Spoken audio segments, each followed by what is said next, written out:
تو ناظرین ایک اور بات جو اس میں ہے تھوڑی سی وضاحت جس کی ضروری ہے وہ یہ ہے کہ حضرت اقدس مسیح علیہ السلام جو ہم کہتے ہیں کہ عیسائیوں کو دندان چکن جواب دی ہے، عیسائیوں کو جو ہے وہ ایسے جواب دیے کہ یورپ تک کے پادری خاموش ہو گئے، تو یہ سب کے سب حضور نے اسلام کی حقانیت ثابت کرتے ہوئے دی ہے. اس میں کوئی اپنا ذاتی آرگیومنٹ نہیں تھا بلکہ دین اسلام کی حقانیت ثابت کرنے کے لیے عیسائیوں اور دیگر مذاہب کو حضرت اقدس مسیح موعود علیہ الصلوۃ والسلام نے تمام عمر ایسے جواب دیے کہ جن کا جواب نہ وہ آج تک دے سکے نہ آئندہ کبھی دے سکے گا. تو ناظرین پاکستان میں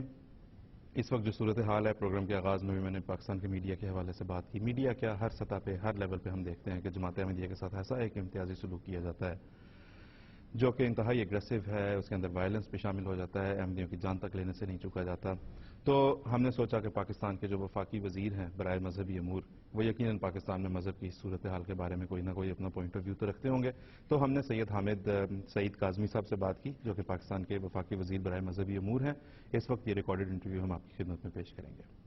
جی السلام علیکم حامد سعید کاظمی صاحب. جی وعلیکم السلام. جی کاظمی صاحب آپ ہمیں یہ بتائیں، آپ پاکستان کے وفاقی وزیر ہیں مذہبی امور کے، تو آپ پاکستان میں اس وقت جو مذہب کی جو صورتحال ہے اور جس طرف یہ جاتا ہوا نظر آ رہا ہے اس کو آپ بحیثیت ایک وزیر کے کس طرح دیکھتے ہیں؟ دیکھیے گزارش یہ ہے کہ پاکستان میں یہ ایشو بہت پہلے سے شروع کیا گیا تھا جب شیعہ سنی فساد کے نام پر یہ مسئلہ کھڑا کیا گیا تھا، اور اس وقت اس حوالے سے فورسز بھی بنی جو اب کل عدم ہیں تنظیمیں،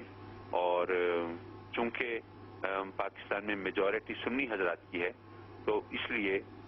ایک طرح سے جو لوگ سنیت کے نام کا نعرہ لگا رہے تھے ان کو ایک اپر ہینڈ اور پریولیج بھی نظر آیا. لیکن آہستہ آہستہ یہ چیز with the passage of time ظاہر ہو گئی اور لوگوں پر کھل گئی کہ یہ صرف شیعہ سنی مسئلہ نہیں ہے. کیونکہ اگر یہ شیعہ سنی فساد ہوتا تو یہ مسجدوں میں ہوتا، یہ گلیوں میں ہوتا، کوچوں میں ہوتا، محلوں میں ہوتا، جہاں شیعہ سنی رہ رہے ہیں وہاں ہوتا. لیکن ان کالونیز میں تو لوگ سکون سے رہ رہے ہیں اور یہ مسجدوں میں اور امام بارگاہوں میں جا کر فساد کر رہے ہیں. تو اس کا مطلب یہ ہے کہ یہ معاملہ صرف سیکٹیرین نہیں ہے، اس کے پیچھے کچھ اور ایلیمنٹس ہیں. لیکن آج اگر جبکہ ویسے تو دین اور مذہب کو ہم نے زینت تاکہ نسیاں کر دیا ہے اور ہم دین پر عمل کرنے کے لیے تیار نہیں ہیں، اور ہمارا جو زندگی کے جو شب و روز ہیں وہ گواہی دے رہے ہیں کہ ہم حلال حرام کی تمیز بھی اس طرح پیش نظر نہیں رکھتے جس طرح رکھنی چاہیے، لیکن ہم مسلک اور مذہب کی بنیاد پر یہ فساد اور خونریزی کر رہے ہیں. تو اس کا مطلب یہ ہے کہ اس کے پیچھے کچھ اور فیکٹرز ہیں، کچھ اور عوامل ہیں، ہمیں ان کو سمجھنے کی ضرورت ہے. یہ خالصتاً دینی اور مذہبی مسئلہ نہیں ہے بلکہ اس کے اندر کچھ اور سازشیں ضرور شامل ہیں. جی کاظمی صاحب آپ نے ابھی جو سنی شیعہ کی مثال دی یہ بالکل درست بات آپ نے فرمائی ہے، لیکن آپ سے میں یہ گزارش کرنا چاہوں گا کہ دیکھیں نہ سنیوں کے خلاف کوئی قانون موجود ہے نہ شیعوں کے خلاف کوئی قانون ہے. پاکستان کا آئین اگر کسی کو غیر مسلم قرار دیتا ہے تو وہ صرف اور صرف احمدیوں کو غیر مسلم قرار دیتا ہے، اور اس کے نتیجے میں آپ دیکھیں کہ ہوتا کیا ہے، اور خاص طور پہ ابھی 28 مئی والا واقعہ بھی آپ کے سامنے ہے. میں عرض کروں گا کہ یہ تصور اور یہ تاثر بالکل غلط ہے کہ پچھلے مہینے جو لاہور کے اندر قادیانیوں کی عبادت گاہ پر جو حملہ ہوا ہے تو وہ ان قوانین کے نتیجے میں ہے. یہ قوانین تو 1974 میں پاس ہوئے تھے، بلکہ وہ جو قوانین ہیں اگر آپ غور کریں تو دراصل اس قسم کے واقعات کی راہ میں سد باب ہوتے ہیں، رکاوٹ بنتے ہیں. وہ اس لیے کہ دیکھیے اگر کوئی دین اور مذہب کے نام پر یا بلیسفیمی کے حوالے سے اگر کوئی واقعہ رپورٹ کیا جائے، اگر کوئی قانون ہوگا تو ظاہر ہے کہ پبلک ڈیمانڈ کرے گی کہ قاعدے اور قانون کے مطابق ایکشن لیا جائے. لیکن اگر کوئی قانون نہیں ہوگا تو پھر لوگ جو ہیں وہ مذہبی غیرت کی وجہ سے اور وہ کہیں گے کہ اچھا جی جب ملکی قانون اجازت نہیں دیتا تو ہماری، جیسے اب غازی علم دین شہید کا واقعہ سامنے آتا ہے، تو یہ واقعہ جو لاہور کا ہے یہ اس انداز سے نہیں ہے. دنیا جانتی ہے کہ یہ تو شرپسندوں نے صرف اس کا بھی میں پس منظر بتا دوں. وہ مسئلہ کیا ہے، ایک فیکٹر یہ تھا، الزام یہ آ رہا تھا ان ایکسٹریمسٹ پر جو مسجدوں میں اور ان جگہوں پہ حملے کر رہے تھے، ان پر الزام یہ تھا کہ یہ شراب خانوں پر حملے نہیں کرتے، یہ کیسینوز پر حملے نہیں کرتے، یہ فحاشی کے اڈوں پر یہ حملے نہیں کرتے، یہ حملے کرتے ہیں تو مسجدوں میں اور امام بارگاہوں میں اور دینی تقاریب میں کرتے ہیں، تو یہ سیکٹیرین وائلنس ہے، ان کے ایمز اینڈ ٹارگٹس کچھ اور ہیں۔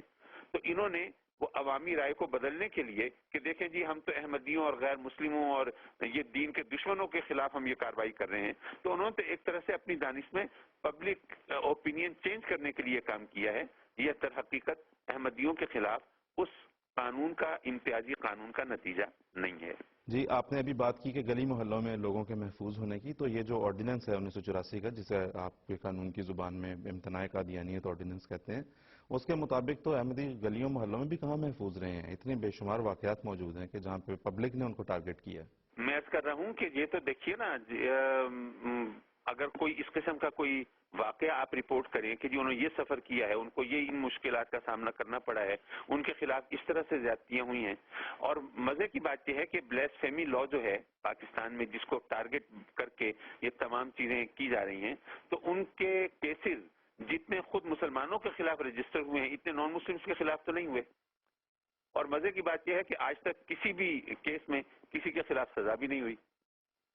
یعنی وہ چیزیں جو کہ اپنے نتائج کے اعتبار سے ہمارے سامنے ہیں۔ دیکھیے، میں آج کوئی قانون بنا رہا ہوں تو آپ اس پر اعتراض کر سکتے ہیں، لیکن ایک قانون بنا ہوا ہے اور اس کے کانسیکوینسز ہمارے سامنے ہیں، تو پھر اس پر اعتراض کرنا تو صرف برائے اعتراض ثابت ہوگا نا۔ وہ جب ہمارے سامنے یہ چیز ہے کہ وہ بلیسفیمی لا کے تحت جو میجورٹی مور دین 70% جو مقدمات ہیں وہ خود مسلمانوں کے خلاف ہوئے ہیں، وہ کسی غیر مسلم مائنورٹی کے خلاف نہیں ہوئے، غیر مسلم مائنورٹی کے خلاف بہت کم ہوئے ہیں، تو یہ تمام چیزیں بتا رہی ہیں کہ یہ کسی کو ڈسکریمنیٹ کرنے کے لیے، کسی کو ٹارگٹ کرنے کے لیے، وکٹیمائز کرنے کے لیے کام نہیں ہوا ہے۔ تو پھر کاظمی صاحب، ایک ایسا قانون جو خود الٹا مسلمانوں پہ ہی پڑ رہا ہے، جسے مسلمان ہی ایک دوسرے کے خلاف استعمال کر رہے ہیں، جس کے نتیجے میں کوئی امن معاشرے کا پیدا ہونا تو دور کی بات، امن معاشرے کا برباد ہو چکا ہے، ایسے قوانین کو آپ ریوائز کرنے کے بارے میں نہیں سوچیں گے؟ مطلب یہ کہ آپ جب آپ نے یہ دیکھا کہ یہ احمدیوں کے خلاف نہیں ہے، تو آپ اس لحاظ سے، یعنی آپ ہر لحاظ سے اس قانون کو ریوائز کرانا چاہتے ہیں۔ جی، لیکن آپ یہ دیکھیں نا کہ اس کے نتیجے میں جتنی قتل و غارت گری ہوئی۔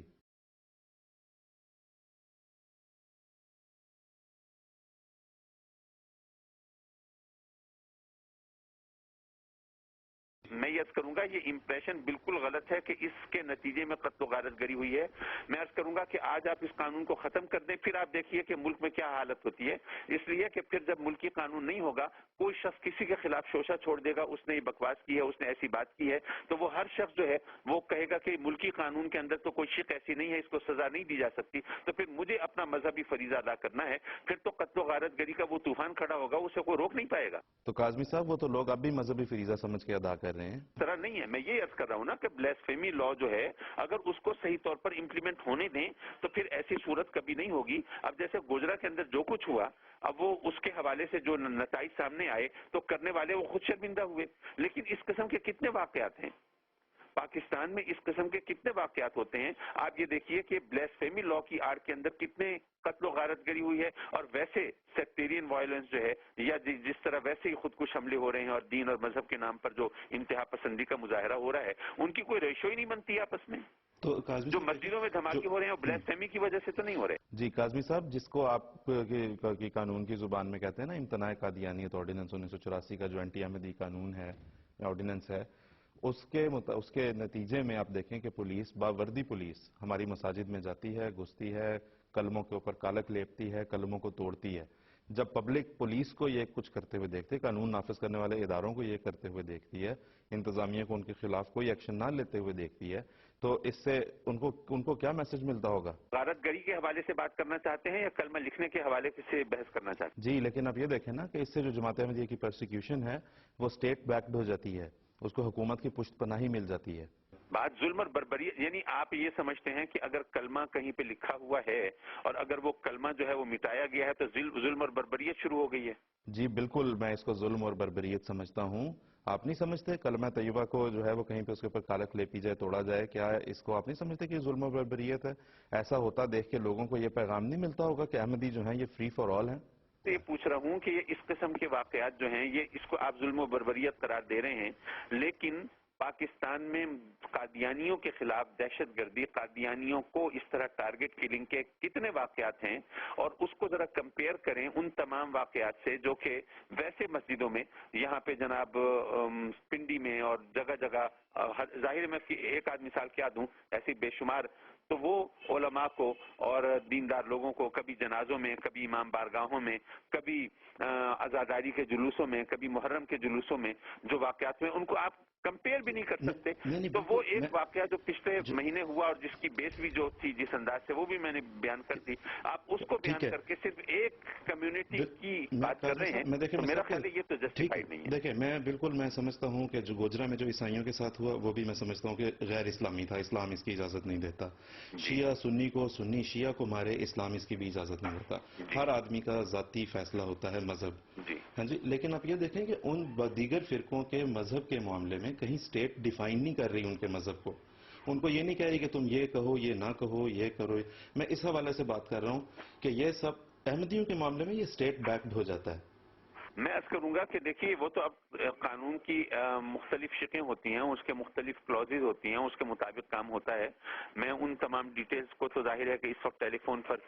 ڈسکس نہیں کر سکتا، اور لیکن یہ کہ ہر ایک کو کے لیے لیمٹس رکھ دی جاتی ہیں، بنا دی جاتی ہیں، اور اسی لیے اس کے مطابق ہی چلا جا سکتا ہے. لیکن اسلام کے حوالے سے تو میں نے کہا کہ ذمیوں کے حقوق جو ہیں وہ جتنے زیادہ ہیں، اگر اس کو صحیح طور پر آبزرو کیا جا سکے اور یہ اس طرح کے شوشے نہ چھوڑے جائیں جس طرح کے اس وقت چھوڑا جا رہا ہے کہ یہ ان کے ساتھ زیادتی ہو رہی ہے، یہ جو قانون جو ہے امتیازی ہے، تو ان کا تحفظ حکومت کی ذمہ داری ہوگی. لیکن جب اس طرح کی باتیں ہوں اور یہ امپریشن دینے کی کوشش کی جائے کہ یہ حکومت جو ہے یہ قوانین بدل دے گی اور اس طرح ہو جائے گا، تو عوام کے اندر وہ پھر حکومت کے خلاف بھی جذبات شروع ہو جاتے ہیں، قوانین پر اعتماد اور احترام بھی ختم ہو جاتا ہے، اور پھر وہ اپنی من مانی کرنے لگتے ہیں. اگر ہم ذرا تھوڑا سا ریئلسٹک ہو کے سوچیں تو یہ تمام چیزیں اس انداز سے بڑے آرام سے چل سکتی ہیں اور چلتی رہی ہیں. کیا یہ اس قسم کے واقعات جو ہیں اسلام کی تاریخ کے اندر، کیا آپ سمجھتے ہیں کہ اس قسم کے قوانین نہیں تھے؟ لیکن اس وقت ذمیوں کے ساتھ کبھی بھی زیادتی نہیں ہوئی. اصل چیز امپلیمنٹیشن کی ہے کہ ان قوانین پر صحیح طور پر عمل درآمد ہو. جی، تو آپ بطور وفاقی وزیر مذہبی امور کے کیا کر رہے ہیں کہ مطلب ان قوانین کو دوبارہ متعارف کرایا جائے جو کہ حضرت اقدس محمد مصطفیٰ صلی اللہ علیہ وسلم نے اسلامی ریاست کے لیے وضع فرمائے تھے؟ جی، اس کے لیے ظاہر ہے کہ میرے پاس امپلیمنٹیشن پاور تو نہیں ہے. میرے پاس تو یہی بات ہے جو میں لوگوں کو بتاؤں، ان کو بتاؤں کہ جی اسلام کا اصل چہرہ کیا ہے، اصل تعلیمات کیا ہیں، اس میں ذمیوں کے حقوق کیا ہیں، اس میں اگر کوئی مسیحی ہے، اگر کوئی یہودی ہے، اگر کوئی مرزائی ہے تو اس سے وہ زندہ رہنے کا حق نہیں چھینا جا سکتا، بلکہ اس کو عقیدے کے مطابق اس کو زندہ رہنے کا حق دینا یہ اسلامی ریاست کی ذمہ داری بنتی ہے. یہ تمام چیزیں ہم اپنی سپیچز میں اپنے قلم کے ذریعے، زبان کے ذریعے، اپنے عمل کے ذریعے ہائی لائٹ کرنے کی کوشش کرتے ہیں. لیکن جب اس قسم کی باتیں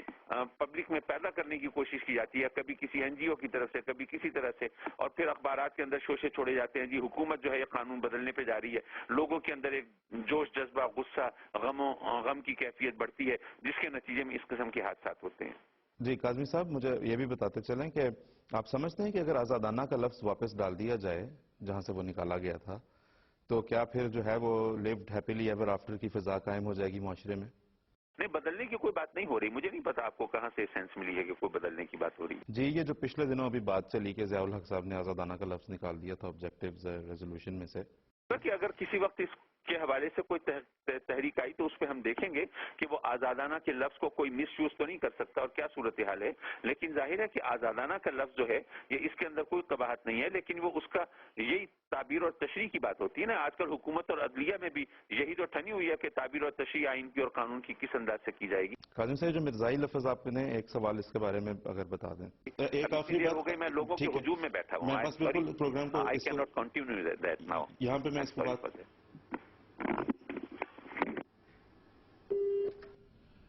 یہ ناظرین اختتام ہوا اس گفتگو کا جو ہم نے کاظمی صاحب کے ساتھ کی. میں ان سے آخر پہ پوچھنا چاہ رہا تھا کہ جب احمدیوں کو مرزائی کہہ کر پاکستان کا ایک وزیر بلائے گا تو لوگوں کو اس سے کیا میسج ملے گا. تو لیکن بہرحال وہ گفتگو کا انہوں نے وہیں پہ منقطع کر دیا. دوسری بات، گفتگو کے دوران آپ دیکھیں کہ خود انہوں نے یہ لفظ استعمال کیا کہ یہ سب کچھ جو ہوا یہ اس امتیازی قانون کی وجہ سے نہیں ہے. تو at the back of their mind تو بہرحال ان کو خود بھی پتا ہے کہ یہ کس طرح سے امتیازی بن جاتا ہے یہ قانون. اور دوسرا، مجیب الرحمان